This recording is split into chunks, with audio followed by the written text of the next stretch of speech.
So I kind of wanted to touch on this Nipsey Hussle situation, man.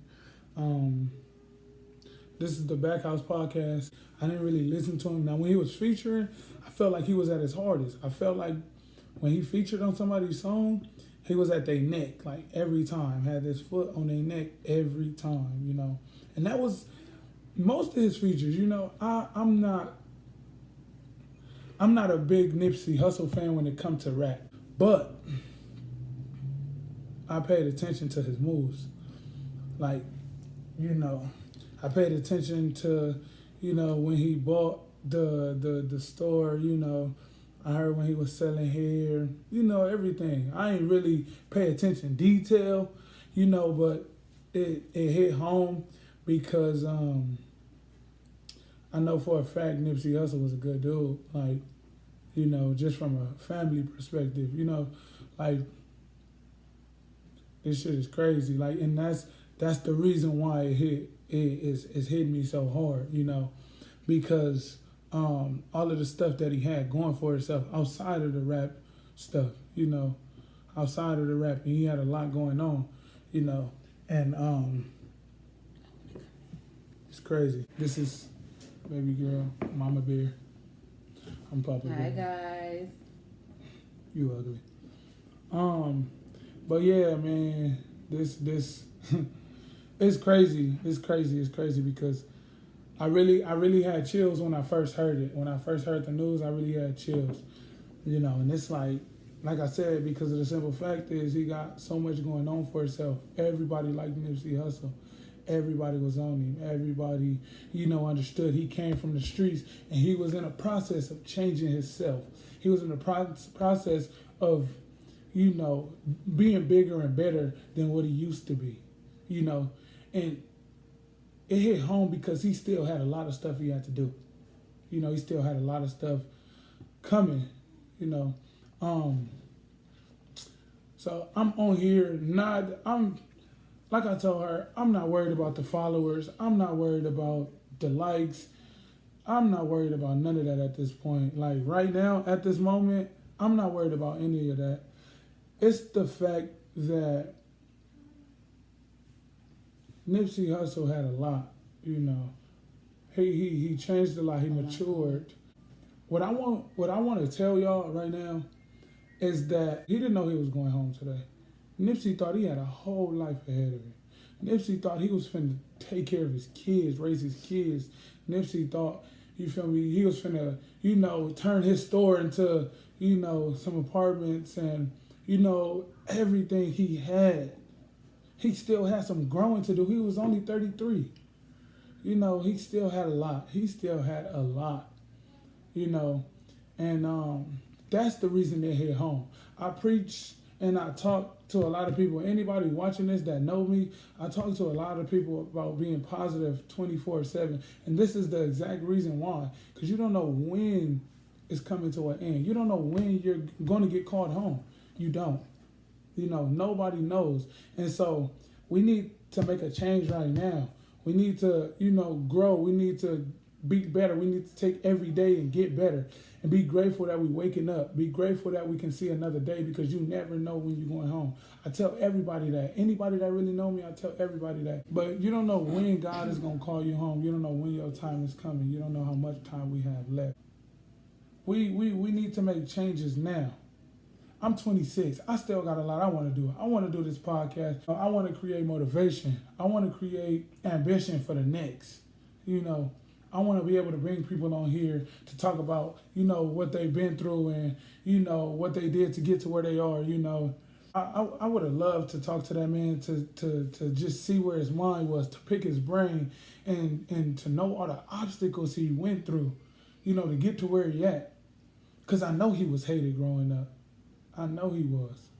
And he changed all of that into being positive. He changed all of that and took it and elevated it and made it into something that's impossible to a lot of people. And a lot of us get told no and just be like, all right, well, I ain't going to be able to do it. Just because a couple of people flake on you, oh, I ain't going to be able to do it.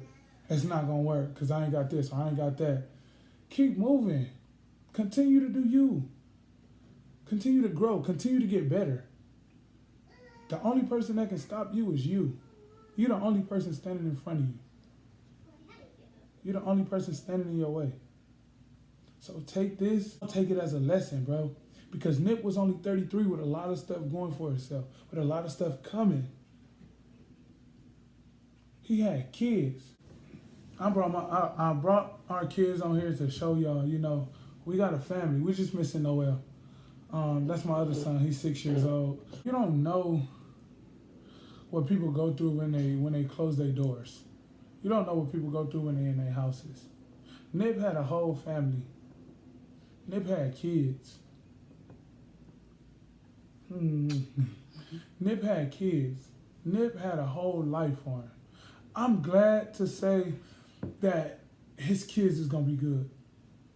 He did a lot to make sure his kids is okay and they taken care of for this very reason. You don't know when you're gonna go, especially when you got a family to take care of. And this is a reason that we should elevate. This is a reason we should do better for ourselves. For when we leave, when we gone, when God calls us home, they'll be good. Their kids will be good. Okay, so to be honest with you, I'm still in disbelief, but we live in LA, so we see everything. We know for a fact that it happened because of the way the streets are right now. It's a lot going on. A lot, you know. I'm not even gonna go down Slauson. That store is literally like 5-10 minutes away from my house, and it hit home for me because I heard about him and he wasn't even big. You know, I went to school with his sister, Samantha. And I used to hear about how her brother was gonna be a rapper and stuff like that. I'm like, oh, okay, just like the next one. You know, everybody rap, okay? But, you know, and I used to see him up at my school and stuff, short hair, everything. And I was like, okay, you know, whatever. So when he got big, I was like, wow, he really made it, you know, and it was so, I feel like that was the biggest blessing. You know, I feel like that was amazing. And not to mention his music is amazing. So I'm a big fan of his music. So, you know, that right there just brought that back. The fact that I used to see his sister every day at school when I was in high school and hearing about him even before he was even big. And after everything that he has accomplished, you know, making it in the industry and also taking care of his family and opening and becoming an entrepreneur. Not one of them people that's just rapping and, you know, just doing it for the gram and this, that, and the other. He like, I'm gonna do my rap stuff, but I'm gonna make sure that I put back into the community. Mm-hmm. Opening businesses up just to do it, to make money for himself. He's putting stores into the hood that would never have made it, you know. Mm-hmm. A Marathon store, and that store is nice, okay? It's nice. He put that in the hood. Also, he was about to convert the whole thing into a residential 6-story apartment building with a revamped Marathon store at the bottom. I know that shit was gonna be hard. I know that for a fact. And he was going to create a living space for so many families in the hood. So I feel like that was just the most amazing news I've heard since I heard it, which is not too long ago. But, you know, and also I just want to kind of bring, not kind of, but, you know, he touched on the kids. I want to touch on Lauren London, you know, because that's his woman. That's his right hand. A piece of her life, a piece of her heart has been taken away today. And that's not fair. And that, I'm not gonna lie, him dying today is really hard. It's really hard. But when I think about Lauren London, she has to live with it. Now she has to live with the fact that a piece of her heart is going to be buried 6 feet under because of ignorance. Because of ignorance. And I'm just on here to say, just, you know, the same thing as him. You never know when your time is up. You never know. Thank God that he worked so hard while he was on this earth to make sure that his family is fine. That his store is still standing. Because I know they ain't going to let it just, you know, go to waste. It's still going to run. But the fact that it's still there, that's his mark. He owns the whole plaza. So when you walk up in there, you're going to think of him. He left his imprint on this world, not only through his kids, but also with the things that he offered within the community. So, just live your life to the fullest and, rest in peace, Nipsey Hussle. I want to just take a moment of silence real fast just to, Can we take a shot? Because after the moment of silence, drunkie. I'm not a drunk guy. Smoker. Yeah. We're going to take a moment of silence, y'all.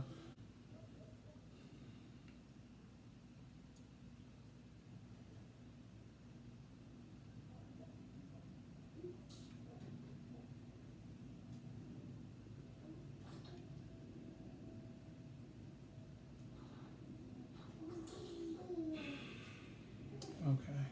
I'm gonna take a shot for you, Nick. Rest in peace, man.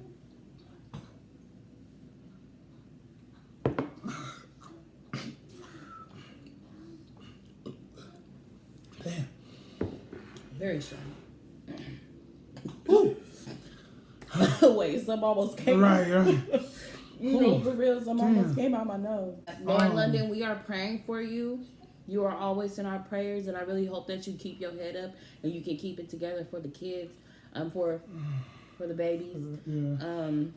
Because I know that you're going through some stuff that not a lot of people can even imagine. I can't even imagine. Hold on, y'all, man. I wanna get back to, I'm not a drunk, okay? the whole. I'm just really hurt. We need to, really, really, really think about this, bro. For real, because I'm hurt that Nip had to be the example. I'm hurt that he had to be the example. I hate he had to go like this. I wish he was still here. I wish this wasn't true. And like I said in the beginning, I'm not doing this for the likes or the shares or none of that. I just want y'all to realize that we still... We need to yeah, man. I hate that Nip had to be the example. I do. I wish he was still here. I wish he could make more music for the streets. I wish he can. Double Up was hard to me. I don't care what nobody say. Double Up And the video. Double Up was hard, homie. All his old stuff too. Yeah, Nip was hard, but like I said, I'm not a big Nip fan like y'all when it comes to like him being by himself and shit. But I feel like Double Up was hard. It was hard. And I wish he was still here to make more music. I wish he was here to bring more music to the streets and be a bigger mentor and a bigger idol to the streets, man. To the streets. I mean, I feel like you can't get no bigger than Nip. Because like she said, Nip was in the hood. Nip was hanging out. Nip ain't had no bodyguards. Nip ain't had nobody. Nip was out there. Because he was loved by so many. He was loved by a lot of people. A lot of people. And this one hurt. This one hurt. This one hit home. Because he still had so much stuff he had to do. So I just want to take the time out of my day, bro, to tell y'all, bro, it's not too late to put them dreams into action. Don't wait. Don't wait. You don't know when God is going to say, all right, I'm going to need you to come back up here with me. Don't wait. Do not wait. If you hear no, work harder to change that no into a yes. Let me tell you something. When God say no, it's for a reason. It's for a bigger yes. Your yes ain't nothing compared to what God got in store for you. So just continue to take them no's and press through them. Mm-hmm. Just press through them. No? Okay, cool. Let me go somewhere else. Let me try something. I want to tell y'all something. And y'all, I know a lot of y'all probably seen this video. I was watching the video that Tupac made a long time ago. Tupac said, there was a bunch of people in the room throwing food across the room. And this stuck with me. This stick with me till this day. They throwing food across the room. You come knock on the door. I'm going to make it quick. You come knock on the door. Boom. They throwing food. They like, we like, excuse me, we hungry. Can we get some food? They like, no, slam the door in your face. Next time you come, boom, boom, boom. Hey, I want some food. Slam the door. No, you can't have none. Next time after, what? a year, you like, boom, boom, boom. Hey, I'm hungry. Let me get some food. After a couple years, shit, we breaking down the door. We picking locks, coming through blasting. That's exactly how he said it. We breaking down the doors. So let's break down doors, y'all. Let's break barriers, bro. Let's stop taking no as an answer. We need to start making stuff happen. You know, stop waiting on everybody else. Stop waiting. Make something happen. You feel me? Stop taking no as an answer. Stop taking no as an answer and kick down some doors, y'all. Kick down some doors, man. Because once again, you never know when you're going home. I'm not taking such thing as no. I'm not There's taking no such thing as no. It's called try again. Mm-hmm. For real. But that's pretty much that's what I wanted to tell y'all, man. Just start now, man, because you don't know when the end is coming. Only God knows. Only God knows. So start now. Break down some doors, man. Let's break some barriers, man. Rest in peace, Nip, man. I'm praying for your family, man. Neighbor. But I'm praying for the family, man. And Lauren London, I'm sorry you had to go through this, man. I know it hurt. And I can't imagine what I would do if she was taken away from me. And I don't know what I would do if my kids had to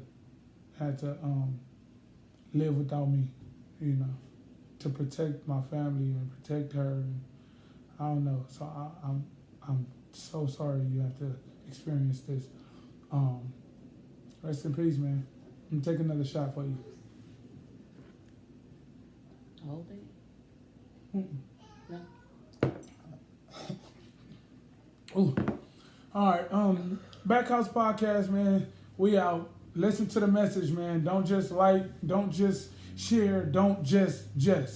Really listen to the message. Really listen to what I got to say. Forget the likes. Forget all of that, man. I'm not worried about that. I just want y'all to hear my message, okay? It's going to be a lot more coming, man, and we always going to stay positive. We always going to be on a positive note. You'll never hear nothing negative. We might argue. We might debate. That's only because we're trying to get to a better understanding when you come on the Backhouse Podcast. And, yeah, enjoy y'all day. Love you.